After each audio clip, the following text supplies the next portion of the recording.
crore pet yamno Tata Sadisha. Already Makwin Yogi Hojiki suspension operational cookie terroristing militancing. Masisi Moina government of India, Moy terrorist in low driver. Insurgency Mogi, India Gomengi, Makata, Loga Saga, group near Lozer Cabneva. Moina Penja Draga, Gomenda, Perceptive, equation to one legage, as went to again, Haja Buduna, Mohi was home never. The government Ningai to Benin, Lobiego. Government Subtrava Mogi, Su. Kader sing chiji mafam cha sana thamme ajuna moi masing chap chana moi thawding gi payment government of India piri moi ne piri ba mi adu bo koi pha ba hone de hat ba hone de ajuna madu gi against to pa cookie gi gi suspension operation gi de di wa kader sing gi against to do government gi against to pune na government low khine ba mam di ekhoi usi su BDF sing bo khoi na ekhoi ne terrorist militant attack BDF for the state government force lake Adumina live suspension of operational cookie sing India government part Amoina, Moin Sinabana, Moigi, the cow with the Moin insurgency suspension of operational lady, government of Indiana, high from the Moist to be a right, to be a Kegi. Moi government ki top low ribini. Aduna Maduna 2029 da Rosingdava government of Tupa agenda da road map da cookie yaude. Asi low butabani. Number 1. Number 2 da Ministry of Home Home Minister namu haki. Ekoi 100 latest da mu haki bini. Ekoi North East state singda state ama ani natana. Ataydi hojiki aspa lokthokrani disturb area ron lokthokrani haire ama ani edo adum not manipur yaudu neba ka manipur ama ani haido manipur yaudu ine adum lokta alai hobuse aduna masida ekhoi tawribo punama asi manipur praja punama ina haijene budi tawribo punama asi manipur da leilibo politician singkhangde makhangde yamna serious oina lobio ba yamna koi di mere karu bani mai MP karu bani aina smain toru bani haira pangto officer miamne pangto toru banataba tungi oina manipur gi mokti yenga khanbio ba tawri ba fiwam siga akoina seriousness laitaba siga social organization singna manipur bunu sijabagi laujabo nebako akoina action to bi apona teba adu akoina chatlaga lang to bi apona teba pen dabagi laubo neba to punama ngaka da punama ti state force ngaksa gadamni India gi state mo oina adu gidi reiba forcing sina ngaka da boduda India na loiraga thamba yoraga thamba madubu state force na anumai ka phona deba asidi koi ki danger se hoji suspension operation singda akoina state force na onsilaga numai kapi adeba madugi damak le na ini lawje ba hoji buffer zone na mamin khakri hoisu thamli se natragi hariba suspension operation aduga state force insiga natraga atop insiga townarni habse government indiana udabnati ubagi neba ubagi damak tamasi sangna danaba buffer zone thamane na idi lawje lamra mi ai do ai point of view de mod low reba kai gi domo moi protect to habse government gi mathau neba suspension operation riba militant miam se bamari changsin bo oisno amata changsin bo ino moi ni yae thamokamnina motor su pin le rabnina aduna akhoi miam hari cookie gi mission chatle India government chale chume chatli ni chatlo chapde khak le to fu pi stipend pi si di machine ta e ba moi gi mission ne habse adu Mukoshi India mission sette yade kegi mojo India ki pisa to low lebina thaguding phangi bina aduna mabani de amatan heba adu mer yengbo matamadi koi state problem leiba thodi punam ase mase koi am 16 na deal to ba sangi government of India na tawriba punam ase government of India gi against da koi leibisi chumbra ai haining heba government of India gi against da koi praja leibi chumbra Government of India na Manipur states da mogi load map to ama khandora already same naga changsilakpa mayon number sum changsilapda praja khoi miam se government ge against lebis chumbra eduga chumdabra chumba against the Manipur shape of one or black versus the corporate or command to gain a revision of Manipur shape of one would but you timing of Maklapa Tanza or Manipur. Yam Lulu Benico. Couldn't dear Heidi, see the Capnare, in my Bemiam Lao, see the Haraga, Pangaura, Budunity, Manipur shaped over Kadon Singamoy, the Chap Savadi, Tauriva, India, police, Puno Ado. Uraga, Madugi the bank, table the Putoraga, assembly the Putoraga, or cabinet the Putoraga, Aduga, Madugi Tang Table, Nina Matunda, a quick Muruiva, a quick India, the advice to Bugamba, politician, social workers, or intelligent Manipur later, lay. I don't know, Mukui, Puntoraga, state Manipur state, the Tori, Puno, come high to Sigena. Asimaka koi daka oi na tawu taragadi terrorist miyam sim hui mi oramnina aduga suspension operation da government na support on lemna ready alnoige suspension operation lady ba puno se movement to hungno habse state government gi haifum thopaneba mon ro order thuai re ro order problem thokale asigi manipur se kangkhong sai aduna moi nokhoi government ya thamniba suspension operation lady se remit Oza Meibon handak si kuigi handak thoi ba issue je dokimatik yami ama loidingai da ama loidingai da ama ni thoi ba se adubu han ge kuigi koki tra mari thadokraba matungda kuigi nakagi ichilinau taruk si pungkun mari changna personal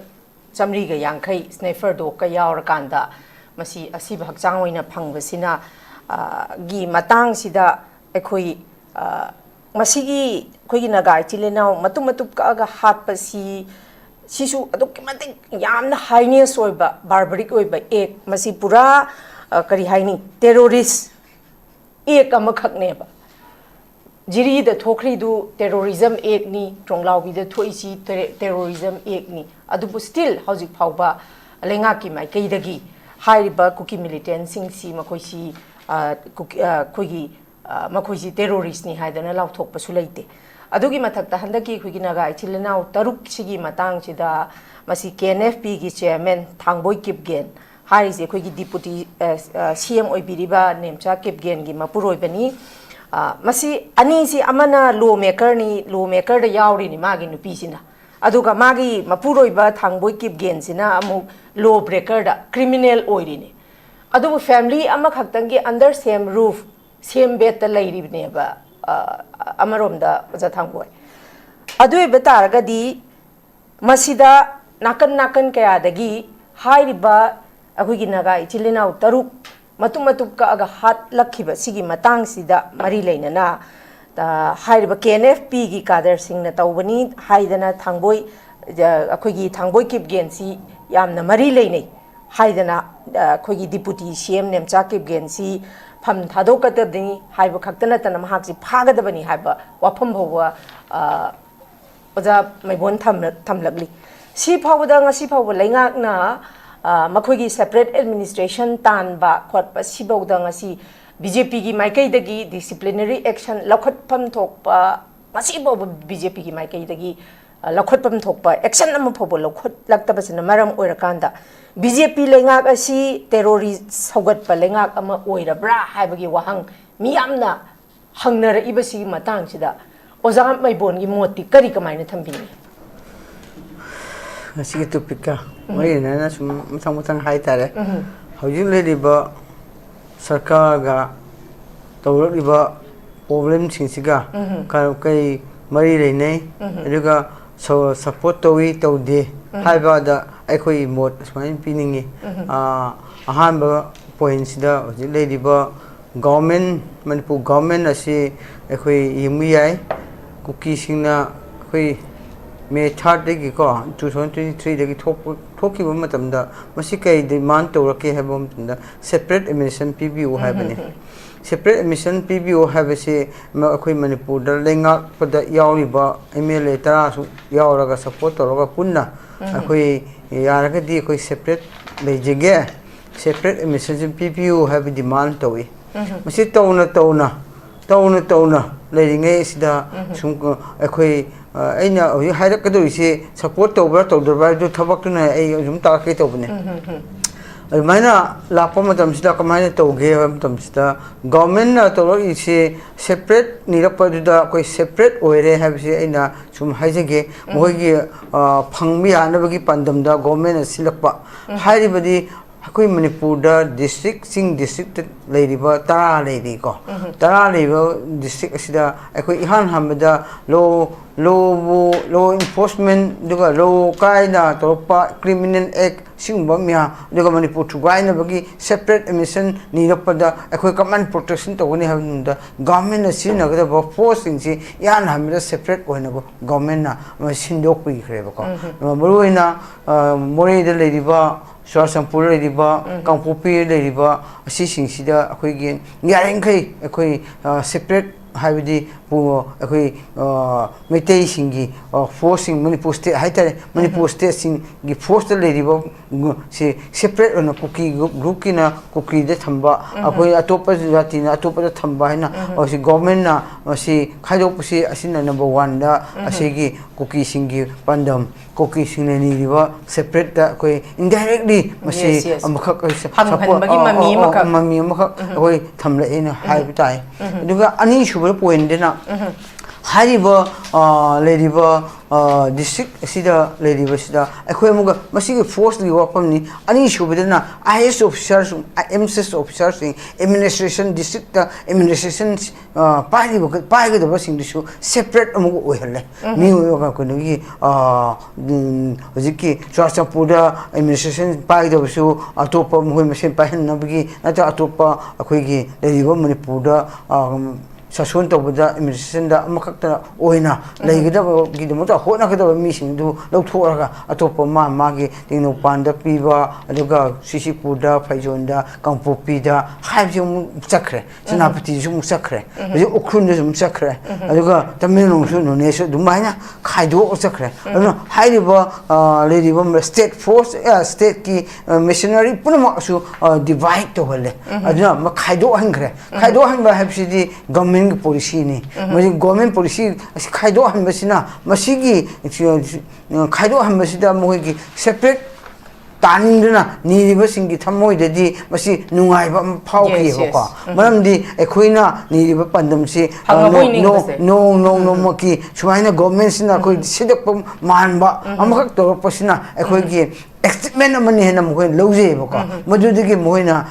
thawna se dudigi habaga to reba ajuna hojik leiriba asida sumain to bom tamda college udunga education institution sunga separate almost chakre kai separate oidaba leirigeba aduna hojik lakadorisa asisu maduneba sumain lakpo matamsida si government siga kai gi ramakta masi ekhoi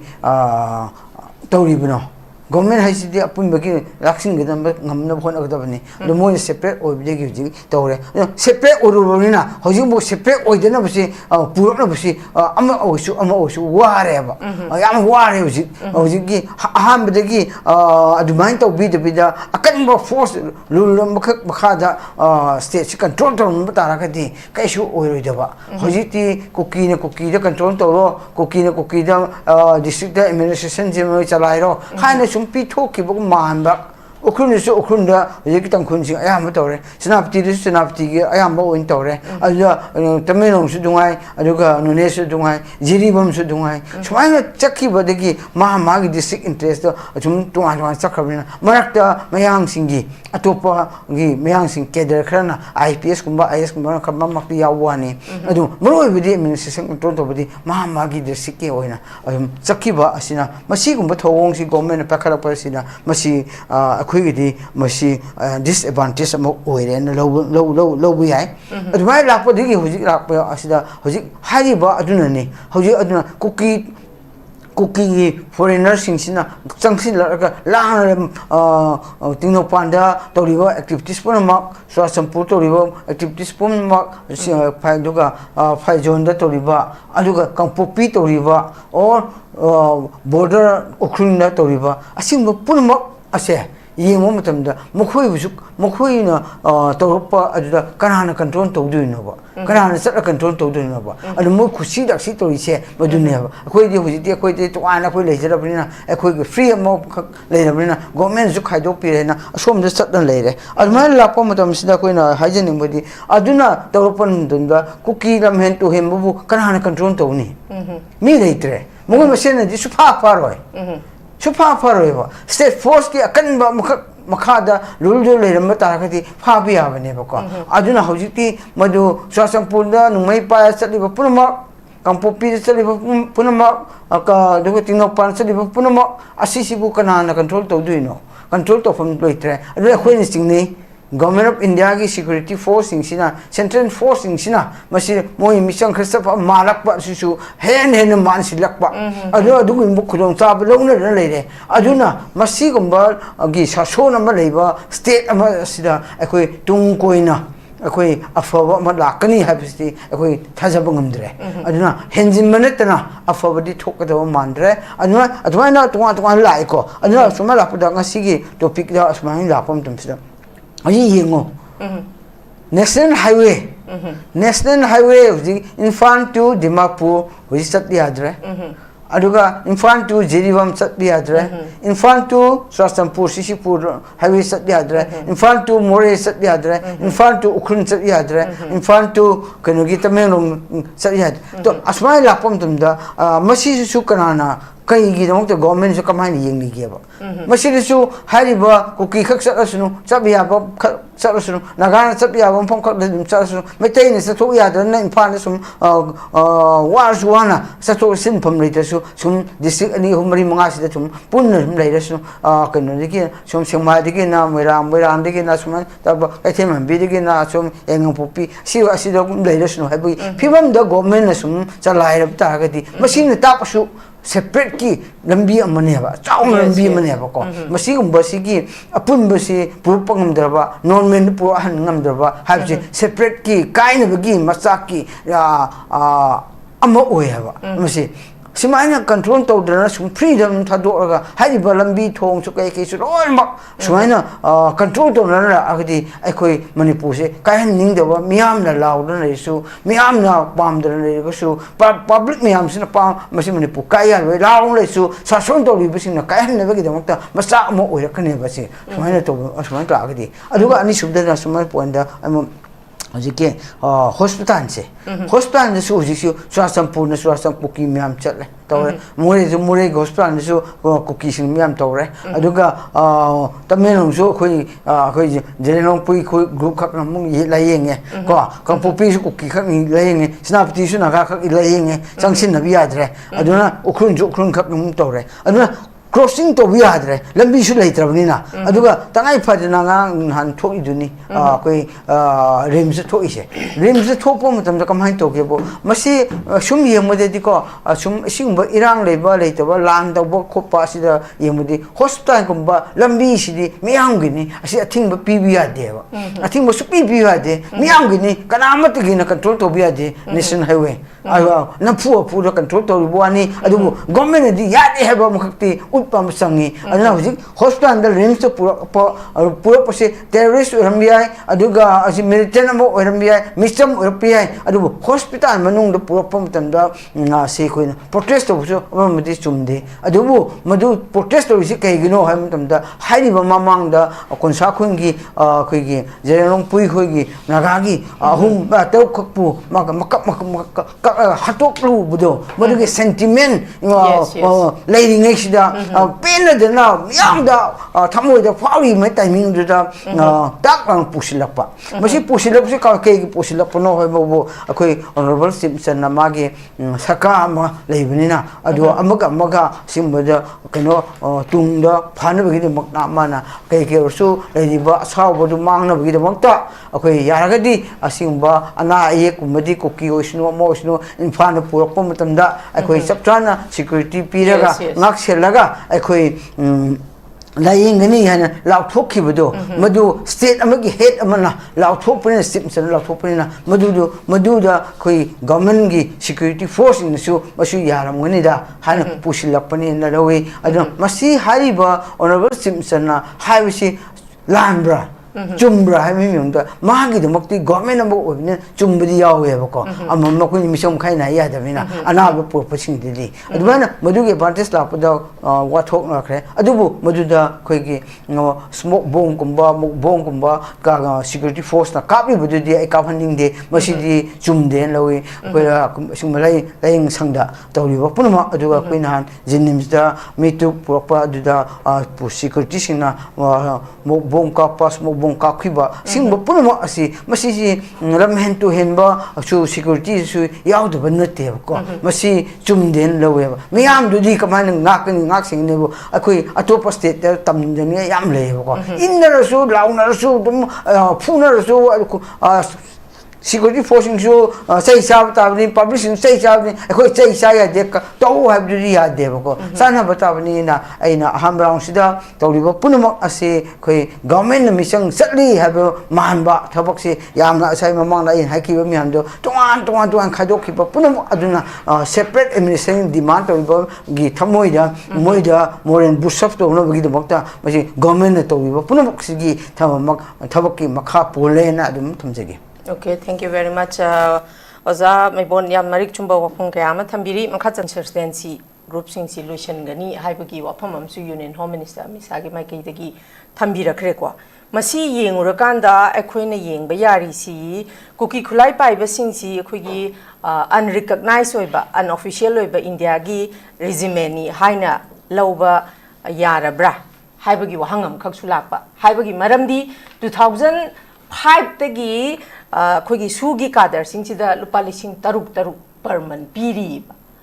habidi adu da natana kogi counter-insurgency gi measure si ngasai Assam Rifles na la lauba sing thengna gadabagi mahota kuki sing sina thengna bidana leira bra habagi wahang amasi su ngasai gi 2029 da di north east da leiri ba kogi hari ba kaino si loin mak loisan gani haibam khak hari banina lising taruk se pira kanda Aduma Hariba Kuli Cookie Kulai by Pasingsi unrecognized and official Loiba Indiagi resume ni Haina Loba Yabagi Mami Amakak Sum Tasalapagi Piva Mamaksulak Salapa. Sigamatang Sida Zami Bongi point of view se come item. Yam no way, Hujiki Yam no way question ni Summe Equi Ying Simadu hiding it Manipur at the Mamada Aquigi Canada, Aquigi Herokta Simbagi insurgency problem, I'm talking Lapumatum da Aquigi command control to what they have Matamsida, Manipur government, BDF Linkaki, BDF Linkalaga, Mana to give protection to we are no Gimasaki protection to we are no Herokti Hoki, Neko BDF. Do how do you want Matamsida again? Physical fitness for ying di. Bidip lower knee, have them the young woman, I'm telling you, Yauki. But do madam the Bidip the Yauki Bob, Madu, government or community to it. Stiping it type that to Nihana, Simonga took on Pico, some P. The Hoju Paul ladies in it. You listen take a Pivagi, Hingalo, Colo, Utinia, Mekolena, Yama protest to government out the market to do unically. Full duty period, I do not quite say a quid of Bishahing at the Yaroi Hana, a quay Toribo Minister Posky, since you got duty, stop and Torobina to allowance Sukata, honorable Sukata, Hingalo, Colonna, Hapo Colonna Torisia. Advina Yim we are, Advina upon the side question. Government of India Home Ministry of Lautoki Basi 2029 the Mamangs da Manungsida, okay, Yaragadi North East the terrorist Miamsi, insurgency Miamsi Racingini, Hivaki Magi, Akanba or Pomoina, India Gomengi in a Tomkiba Malay. Madu Lautoki by Psi Chata Moy Gomendum 2029 Pomoy Lani, Layagadi Hadiba Ministry of Home Affairs or Indiagi or in the show. Union Minister Oibinina, Man Lautoki, government Sati Aponate, Sapatavani. I don't like Pomatamsida cookie however. It would tap cookie however. Cookie however have a tardy. Highly cookie net of Mutakaneva. I do Gomingi, I see the same later. I do Kagi Yauri do know have Hoji Manipur, Akanba, Zigi, Iran Kosu, BDF, a queen of Pagadro. Yes. A queen of Moibu Yokalaga, but I'm seasonary never, BDF. I don't know state government BDF Pagadra. Likewise, I do not can you show cookie give you stipend load and labor group say suspension operational lady stipend load group say government Moidi Layare Moidi already government Indiana Raga in Jagomena York labor group ni have never Takuding you waste stipend and PDC and the PDO Pishasikiano Power. Grow repet yam of never Tata Sadisha. I already McQueen Yogi Ba Hojiki suspension operational labor cookie terroristing militancing. Masisi Moy in a government of Indianity, Moy terrorist in low driver. Insurgency Mogi, India Gomengi, Makata top, Loga Saga labor group near Lozer Cabneva. Moina Penja Draga Gomenda Perceptive, a question to one legage, as went to again, Haja Buduna, Mohi were from never. I did government Ningai to Benin, Lobiego. Government Subjava Mogi, Su. Kader sing chiji from Chasana Tame, Ajuna Moi, Masing Chapsana Moi Tauting, payment government of Indian Piri, and Moina Piri, but me I do work with Power Honody, Hat Honody. Ajuna, Madugi against it or Pa, Cookie gives suspension operation, they do Kader singi against it or government against the open government low never. Mamdi, a quick issue, BDF in Bokuina, a queen. Terrorist in militants attacked one BJP for the state government force Lake Kunevo. I do mine a live manner was a suspension of operational river cookie sing CD in their government part of Moina, Moin Sinna, Moigi, the cow with them in season Simiam suspension of operational river government of Indiana, high from the Moy such to be a right, to the Vero, Kegi. Moy government get top low revenue. Yes. Aduna, Maduna 2029 da, Rosingadava, government of Topa, Agenda, road map talk, cookie out there. Yes. I see low Butavani. Number one. Number two, then of Ministry of Home, Home Minister, Mohaki. Equi 100 latest Mohaki. Equi Northeast in the state Ama Ani Natana. Atay Hojiki Aspa Lokokrani, the sub area own Lokokrani Hare. Ama Aniado, I do not Manipur Yaudu never. Manipur Ama Ani Hado Manipur Yaudu in Edumurta, and they hope we say. I do not must see the Equi, Torivo Punamo as a Manipur Persa, Punamo in a hygiene body, Torivo Punamo as a Manipur, Lady politicians in Kangde, Mokangde, Yamna serious in a low view over. Yamna Quidi made a Karubani, my MP Karubani, Ines Mantorubani, Hide Puncto official Miami, Puncto Torubunetava, Tungi Oina, Manipur, the Moti, can be over. Totally but few cigar. A queen serious place later cigar. Social organization na Manipur Bunu Sijabagi, Lauza Bua Nebuco. A queen accent to be upon a table. A queen of Shataka land to be upon a table. A pain the big law one never. Togo Puno market of Puno the state force in Naxacademy in Indiagi state Moina. I do a lady forcing Sina Nakada Buddha Indiagi Indiana Loya Tamba. You are a tamba, Madubu, a state force, no make up on a deva. A season quickly dangerous. Suspension operations in Singida, a queen state force, no only no make up a deva. Madubi the monkey in the Dozeva, buffer zone, Maminka was a tamlise. Naturally, had a suspension operation Duga, state force in Siga, Nataga, a top person Siga, Tonrani have say, government Jan Udabanati Ubagi never. Ubagi the Moktamasi, Sangna the Nava, buffer zone thamane na idi lojay la mara mi ai do ai point of view di modu low re ba kai gi no moi protect of have government gi mathau ne ba suspension operation ri ba militant myam se bamar changsin bo oisnu amat changsin bo no moi ni yae tham kamni na motor su pi le rabni na aduna akhoi myam hai ri koki gi mission chale india government chale chume chali ni chalo sab de khak de to fu pi stipend pi ri si di machine ta e ba moi gi mission ne se adu mo ko India mission set ya de kai mo jo India ki pisa to lo le bin tha guding phang ni bin na aduna mabani de amat ne ba adu mer yeng bo matam di koi state problem le ba thodi punam ase masi koi am siksin na dil to ba masangi government of India na to ri ba punam ase government of India gi against da koi le bi chumbra ai haini ba government of India gi against da koi praja le bi chumbra Government of India na Manipur state da mogi load map to ama khandora already same naga changsilakpa mayon amba sum changsilakpa praja khoi miyam se government ge against lebis chumbra eduga chumdabra chumba against the opposition Manipur shape to ngura or like iba sida ko corporate to ga kamain to sgen lebis na Manipur shape to ngura na ba simbugi timing mo khakla pa tanja oire ba Manipur se yam lu ro bani ko khoi ne di hairi sida kamna re imai bem yam lao sida 하려가 빵아오라 보드는지 Manipur shape to ba kedo singamoy aduna 짭짭하디 떠리와 인디아기 policy puno ado uraga madugi de bang table de puthoraga assembly de puthoraga or cabinet de puthoraga aduga madugi tang taba neina matunda akhoi gi mru oiba akhoi gi